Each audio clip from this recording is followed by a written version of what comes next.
साधारणपणे शिक्षण, पर्यटन, शेतकरी, मत्स्य व्यवसाय, महिला, राज्यांना कर्ज देणं, दळणवळण सुधारणं, विमानाचं दळणवळण सुधारणं, रेल्वेचं दळणवळण सुधारणं, अशा अनेक गोष्टींवर जे आहे फोकस करण्यात आलेला आहे. केंद्रीय मंत्री निर्मला सीतारामन यांनी जो अंतरिम अर्थसंकल्प मांडलेला आहे, मला असं वाटतं त्याच्यामध्ये टीका करण्यासारखं काहीही कोणाला वाव त्यांनी दिलेला नाही. एक तर इन्कम टॅक्स मध्ये सुद्धा स्लॅब मध्ये किंवा कोणा वाढ केलेली नाही, किंवा 7 लाख पर्यंत ज्याचं उत्पन्न आहे त्याला करमुक्त करण्यात आलेलं आहे.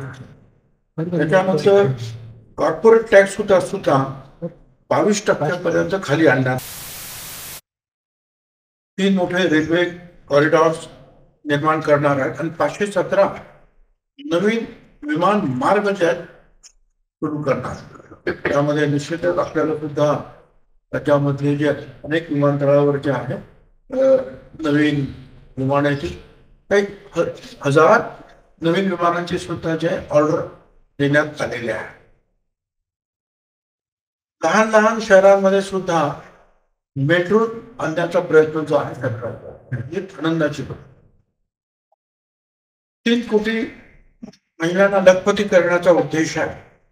मत्स्य विभाग आपल्या महाराष्ट्राला 750 किलोमीटरचा समुद्र किनारा लाभलेला आहे आणि तो व्यवसाय वाढण्यासाठी, त्याच्यामध्ये लक्षावधी रोजगार निर्माण होण्यासाठी फार मोठ्या प्रमाणावर आर्थिक सहाय्य देण्यात येत आहे.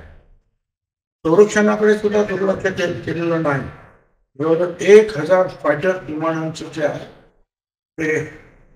ते निर्माण मिळवणार आहे, व्यवस्था करणार आहे. राज्यांना सुद्धा वेगवेगळी गरज जे आहे त्या काही राज्यांना आवश्यकता वाटतेच आहे. 75,000 कोटी रुपये जवळजवळ बिनव्याजी कर्ज देत आहे.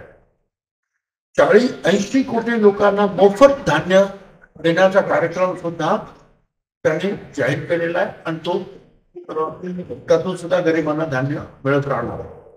फूड प्रोसेसिंग जे आहे ते वाढावं, याच्यासाठी सुद्धा या व्यवसायाला त्यांनी आर्थिक सहाय्य देऊ केलेलं आहे. 4 कोटी शेतकऱ्यांना पीक विमा अंतर्गत जो आहे फायदा देण्यासाठी ते काम करतात. शिक्षणाच्या बाबतीमध्ये ITI निर्माण करून 35 लाख तरुणांना त्यातून जे आहे ते व्यावसायिक शिक्षण जे आहे उपलब्ध करून देत आहे आणि प्रत्येक जिल्ह्यात मेडिकल कॉलेज करण्याचा त्यांनी जे ठरवलेलं आहे त्याचा सुद्धा उपयोग, कारण प्रत्येक मेडिकल कॉलेज बरोबर हॉस्पिटल सुद्धा येणार पूर्णपणे, त्याचा सुद्धा उपयोग फार मोठ्या प्रमाणात. पर्यटनाच्या बाबतीमध्ये सुद्धा त्यांनी पाहिलेलं की हे जे आहे पेट्रोल डिझेल व्हेकल्स वाढत आहेत, गाड्या वाढतात, त्याच्यामुळे सुद्धा पर्यटन जे प्रदूषण वाढत आहे. इलेक्ट्रिक वाहनं जे आहेत त्याचा वापर वाढावा यासाठी सुद्धा त्यांनी जे सवलत द्यायचं ठरवलेलं आहे.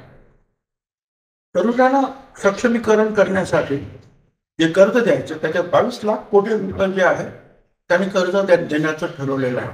त्याच्या उद्योग करायचा आहे, उद्योगात पदार्पण करायचं आहे, त्यांच्या दृष्टीने सुद्धा जे आहे मोठी घोषणा आहे. परत जे उच्च शिक्षणामध्ये जे आहे 7 IIT 7 IIM मोठ्या शिक्षण संस्था, उच्च शिक्षण संस्था असतात आणि त्या 7 आणखी तयार करायचं ठरवलं होतं. आपल्या इथे अनेक पर्यटन स्थळं असतात, पण त्याचं ब्रँडिंग जे आहे करण्यामध्ये आपण नेहमी कमी पडत असतो. त्यामुळे प्रत्येक राज्यामध्ये जी काही अशी पर्यटन स्थळं आहे त्याचं ब्रँडिंग करून त्याचा प्रचार प्रसार देश विदेशामध्ये करण्यासाठी सुद्धा त्यांनी ठरवलेला आहे. सौर ऊर्जाद्वारे ज्या 1 कोटी घरांना दरमहा 300 युनिट मोफत वीज देणार आहे. एम्स रुग्णालय सुद्धा 15 एम्स रुग्णालय निर्माण करणार आहे. डेअरीसाठी सुद्धा शेतकऱ्यांना मदतीसाठी योजना आणताय. नॅनो डीएपीचा वापर वाढवत आहे.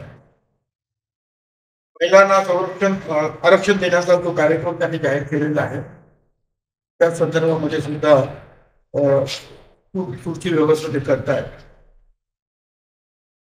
पीएम किसान योजनेतून जवळजवळ 12 कोटी शेतकऱ्यांना सरकारी मदत मिळणार.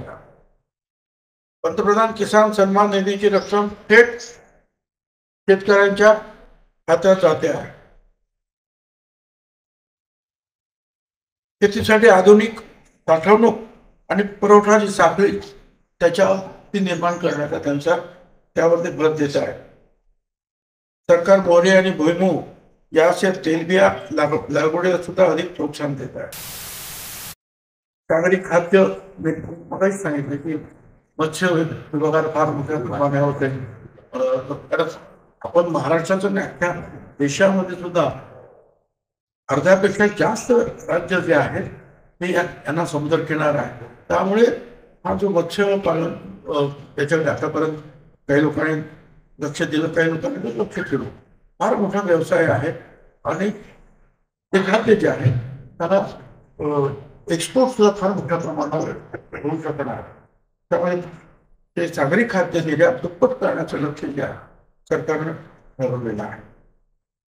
तर मला असं वाटतं की अशा रीतीनं सर्वच ठिकाणी जे आहे सर्वच घटकांमध्ये